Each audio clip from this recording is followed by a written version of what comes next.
5 seconds. Start. மாண்புமிகு தலைவர் அவர்களே, கல்வியின் முக்கியத்துவத்தை பொதுமக்கள் எவ்வளவு உணர்ந்திருக்கிறார்களோ அவ்வளவுக்கு குறையாதபடி நம் மன்றத்திலே அதற்கு தகுந்த அந்தஸ்து அளிக்க வேண்டும் என்ற நோக்கத்துடன் இந்த விவாதத்திற்கு 2 நாட்கள் ஒதுக்கியிருப்பது பற்றி மகிழ்ச்சி அடைகிறேன். அதற்காக என் நன்றியை தெரிவித்துக் கொள்கிறேன்.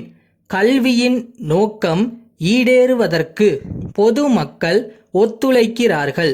பள்ளிகளில் எல்லாம் பெற்றோர் ஆசிரியர் குழுக்கள் நிறுவப்பட்டு உள்ளன.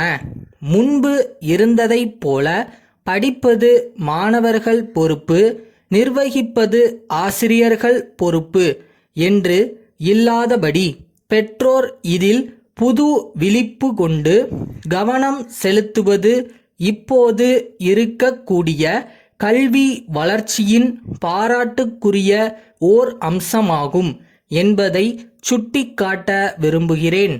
கல்வி திட்டத்தில் தனியார் நிர்வாகத்தின் பொறுப்பு என்ன என்பதை அரசு நன்கு உணர்ந்திருக்கிறது என்பதற்காக பாராட்டுகிறேன். தொழில் அறிவுடன், பாச உணர்வுடன், கடமை உணர்ச்சியுடன் தன்னுடைய தொழிலை செய்ய ஆசிரியர்களுக்கு சுதந்திரம் தேவை.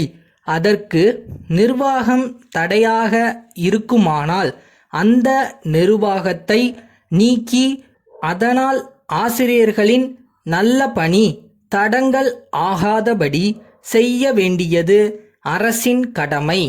அதை உணர்ந்துள்ள நமது அரசு கூடிய விரைவில் ஒரு சட்டம் கொண்டு வர இருக்கின்றது என்பதை அறிய நான் மகிழ்ச்சி அடைகிறேன். நல்ல ஆசிரியர்களை உருவாக்குவதற்கு பல திட்டங்கள் வகுக்கப்பட்டுள்ளன.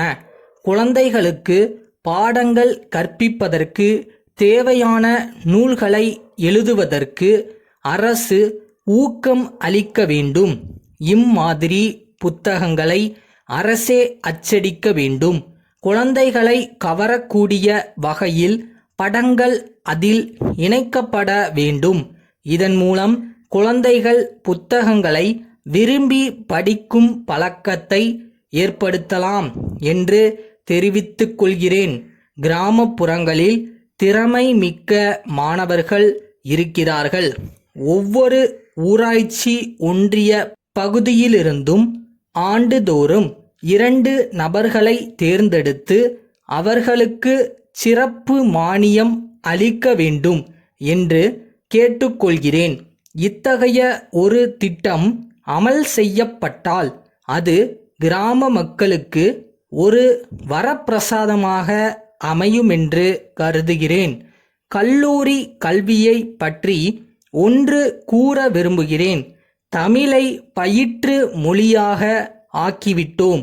பல்லாண்டு காலமாக கனவு கண்டு வந்த இந்த திட்டம் தற்போது நிறைவேற்றப்பட்டிருப்பதற்கு என்னுடைய நன்றியை தெரிவித்துக் கொள்கிறேன். மாணவர்கள் சுலபமாக தாய்மொழி மூலம் அறிவை வளர்த்து கொள்ள முடியும். இது எல்லோரும் ஏற்றுக்கொள்ளக்கூடிய அடிப்படை உண்மை. இந்த நேரத்தில் நான் ஒன்று கேட்க விரும்புகிறேன். தமிழை பயிற்று மொழியாக கொண்டு படித்த மாணவர்களுக்கு மேல் பட்ட படிப்புக்கு எந்த வகையில் ஏற்பாடு செய்யப்பட்டிருக்கிறது என்பது கேள்விக்குறியாக உள்ளது. இதற்கு வகை செய்யப்பட வேண்டும். தமிழில் படித்த மாணவர்களுக்கும் இட ஒதுக்கீடு செய்யப்பட வேண்டும்.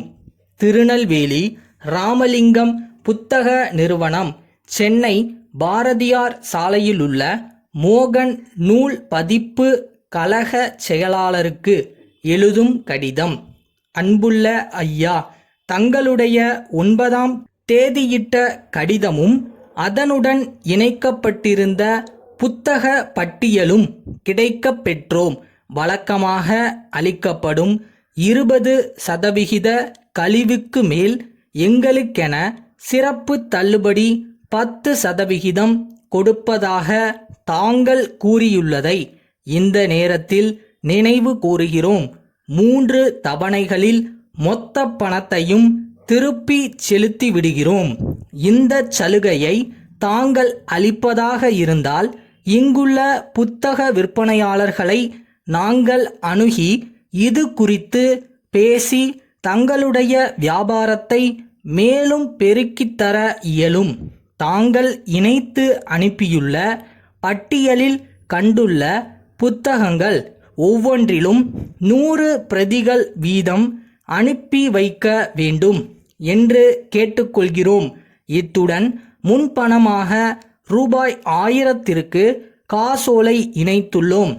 எங்கள் நிறுவனத்தின் பிரதிநிதி ஒருவர் விரைவில் சென்னை வந்து உங்களை சந்திப்பார். அவர் மூலம் நாங்கள் தயாரித்துள்ள பாடநூல்களை தங்கள் பார்வைக்காக அனுப்பி வைக்கிறோம். தங்கள் ஆதரவை எதிர்பார்க்கும் அன்புள்ள